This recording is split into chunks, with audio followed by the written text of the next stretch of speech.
Former Anheuser-Busch executive Anson Frericks is with me, the gentleman sitting to the left of Lauren Simonetti. Do you think that Disney is making the same mistake as Bud Light?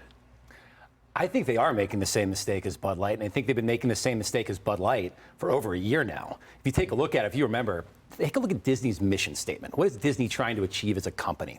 It is trying to be the world's premier family entertainment company.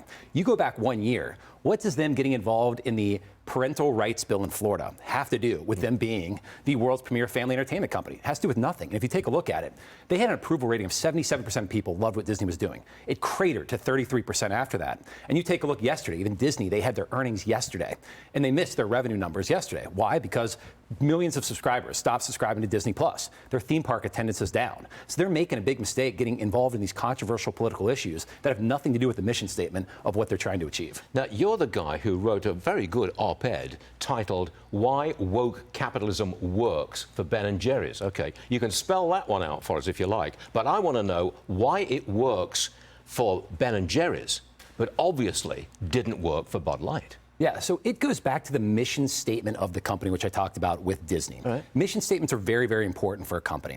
What do? They set what the purpose of the company is and what it's trying to achieve. And there's a lot of research out there that shows that when companies get this right, they increase revenue faster than competitors, and they also innovate faster. Why is that? Well, those clear mission statements, they kind of align investors and employees with what the company is trying to achieve about the products and services that it's trying to deliver to customers to increase shareholder value. So for a company like Ben & Jerry's, if you look at their actual mission statement, I mean, it's on their website, it's clear as day. Their mission statement says, we use ice cream to change the world with a progressive social mission. You know, it's a free country, you know, capitalism works, you can come up with whatever mission you want. Also, customers can decide not to buy your products if they don't like your mission.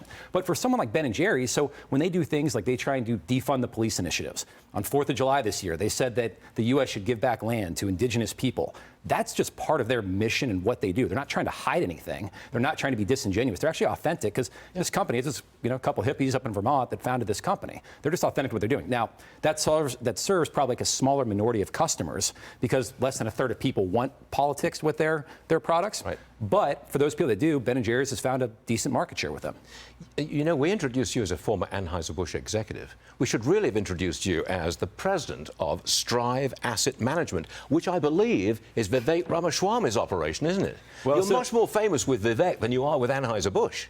Well, so Vivek and I, we go back 25 years. We co-founded this business. We've known each other since high school. You went to high school with Vivek? We went to high school with Vivek, so I've known him for 25 years. We used to do mock trial in high school together. So I guess we've been asking people to vote for us for, I guess, I don't know, for 25 years now. I've got a minute left. I really want to get this in.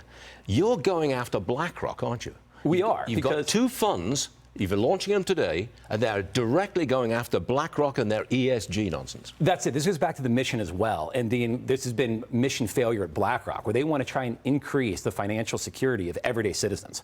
But they do that by actually putting ESG, or environmental, social, and governance factors, into investment decisions, even though those facts have been shown to underperform the market. So we already launched 8 funds last year on the equity side that try and actually give Americans the ability to actually invest for shareholder returns, not necessarily ESG. We're launching 2 funds today, though, that actually are on the fixed income side. Because what BlackRock does is they actually restrict funds from investing in certain companies that have great credit scores, good cash flows, just because they don't necessarily meet their ESG metrics. Whereas our funds, there's 2 of them. The first one's BUXX, B-U-X-X. This is sort of a short maturity fixed income fund, and the second one is STXT, which is a total return bond fund. Long matures, invest in all companies, regardless of their ESG scores, but based on their credit worthiness and what they do. We think that's good for, you know, American capitalism, and we're excited about the fund launch today. I think a lot of Vivek rubbed off on you because you speak in exactly the same fashion, your rapid fire stuff, and you're very articulate. And anytime you want to come back on the show, you can come back on the show, okay? Great. Well, thank you very much. I appreciate it. Thanks for having me. Good luck, man. Thanks.